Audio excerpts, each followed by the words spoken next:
एक टर्म ऐसा है जिसमें रिएक्ट डेवलपर के बीच में बहुत ज्यादा वो फेमस टर्म है, और इंटरव्यू में कई मैंने भी देखे कई इंटरव्यू जिसमें ये सवाल पूछे गए, मैंने भी सवाल कई सारे लोगों से पूछे हैं।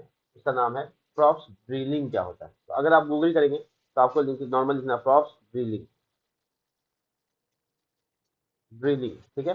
तो ये है क्या, ये एक सिचुएशन है, एक तरह का फेनोमेना है जो कि नॉर्मल प्रॉप्स ड्रिलिंग होता है। और प्रॉप्स ड्रिलिंग को एक्चुअली है ना, सच बात तो ये है कि डेवलपर लोग को उसको अवॉइड करना चाहिए, लेकिन जब बिगनिंग कर रहे हैं, जब हम बिगनर हैं रिएक्ट में, तो प्रॉप्स ड्रिलिंग हमारे लिए डेटा पहुंचाने का इकलौता माध्यम है।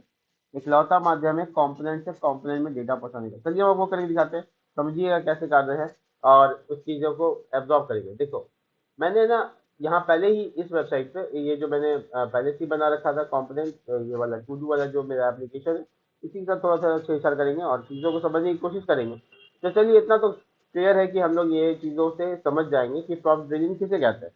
तो सबसे इम्पोर्टेंट बात मान लेते हैं कि मेरा ये आउटपुट आपको हम दिखाते हैं। पहले देखिए, इसमें कुछ एरर आ रहा है क्या? नहीं।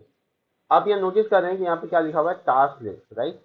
तो क्या है, लोगो लिखा हुआ है, लोगो मतलब ब्रांड का नाम लिखा हुआ है बेसिकली। अगर आप देखेंगे तो वो हेडर के अंदर में यहाँ पे लिखा हुआ है, अगर उसको टेक्स्ट व्हाइट कर देंगे तो ये व्हाइट कलर का दिखेगा, है ना। तो अगर हम ये चाहते हैं कि हम इस लोगो के लिए जो काम है ये एक अलग कंपोनेंट में करें, ये अलग कंपोनेंट में करें, तो हम लोग को इसके लिए कंपोनेंट अलग बनाना पड़ेगा। तो इसका नाम ब्रांड डॉट जेएसएस रख लेते हैं।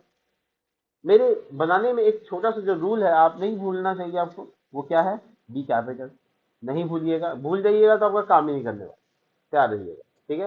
तो आप यहाँ पे बेसिकली एक्सपोर्ट या फिर एरो फंक्शन कॉन्स ब्रांड, अधिक हमने बी स्मॉल नहीं लिखा है, ये देखिए, ठीक है। तो अगर आपका एक लाइन का ही बॉडी है ना, एक लाइन का है, तो फिर आप कर्ली ब्रैकेट और रिटर्न लिखना भी छोड़ सकते हैं कंपोनेंट के अंदर। मैं दिखा देता हूँ कैसे। देखिए, ये हेडर का एक ही लाइन, इसी लाइन को तो दिखाना है हमको उस कंपोनेंट में। देखिए, हो गया, ये आपका कंपोनेंट क्या है। तो जब आप छोटी ब्रैकेट लगाते हैं या फिर कर्ली ब्रैकेट नहीं लगाते जैसे मैंने अभी किया, तो वो इम्प्लीसिट रिटर्न हो जाता है, यानी अपने आप रिटर्न हो जाता है। मैप में देखा था आपने, डॉट मैप फंक्शन में। तो ये बेसिकली रिटर्न हो गया। अब इसके प्रॉप्स से कुछ पास कर देते हैं, जैसे ब्रांड नेम। प्रॉप्स का नाम क्या है, ब्रांड नेम, और जो भी ब्रांड नेम होगा यहाँ आएगा, ब्रांड नेम, ठीक है। तो जो भी होगा यहाँ आ जाएगा। अब इसको एक्सपोर्ट कर देते हैं।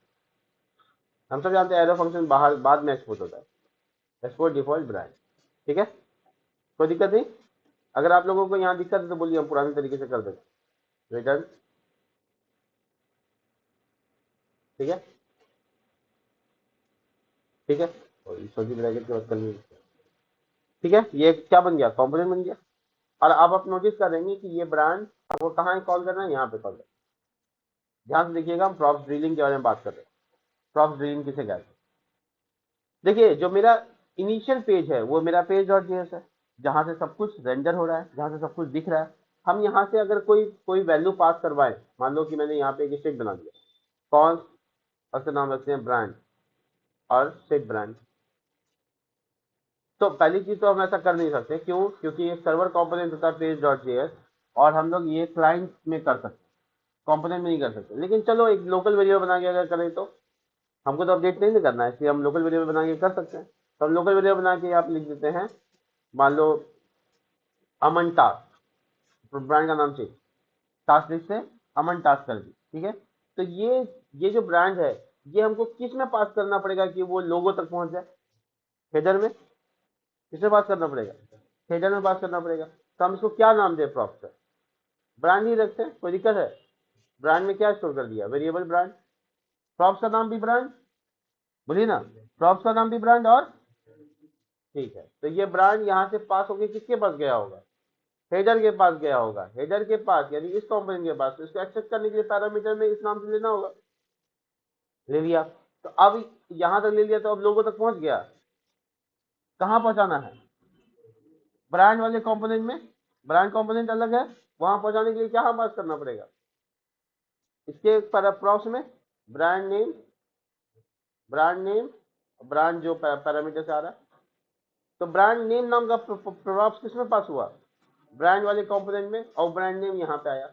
इसका मतलब ये हुआ आपका पेज डॉट जेएस से एक डेटा चला, वो हेडर में घुसा, हेडर से घुसने के बाद पहुंचा हेडर के कंपोनेंट में, वह प्रॉप से एक्सेप्ट हुआ, फिर वो ब्रांड नाम के कंपोनेंट में घुसा, फिर ब्रांड नाम के कंपोनेंट के अंदर गया, प्रॉप में एक्सेप्ट हुआ, और फिर वो H1 के टैग में गया, वो H1 के टैग में गया। और इसके अंदर और जा सकता है, अगर और कंपोनेंट होता तो जा सकता है।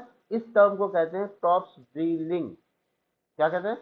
प्रॉप्स ड्रिलिंग, याद रखिएगा। बस हो गया आपका आउटपुट आ गया। यानी अगर आप पेज डॉट जेएस में कल को कोई चेंज करते हो तो आपका एग्जैक्टली डेटा यहां से ट्रैवल करते हुए कितने कंपोनेंट तक जाएगा? पता ये चला चाइल्ड कंपोनेंट के साथ कम्युनिकेट करने के लिए पेरेंट कंपोनेंट से होकर गुजरना पड़ेगा। इस बेकार से कंसेप्ट को कहते हैं, बेकार से कंसेप्ट है, बेकार से कंसेप्ट को कहते हैं प्रॉप्ट ड्रिलिंग। डेवलपर जो सीनियर हो जाते हैं, जो परफेक्टनिस्ट हो जाते हैं, उनको ये अवॉइड करना होता है, लेकिन जो बिगनर्स होते हैं उनको यही रास्ता है, इसी से चलना पड़ेगा।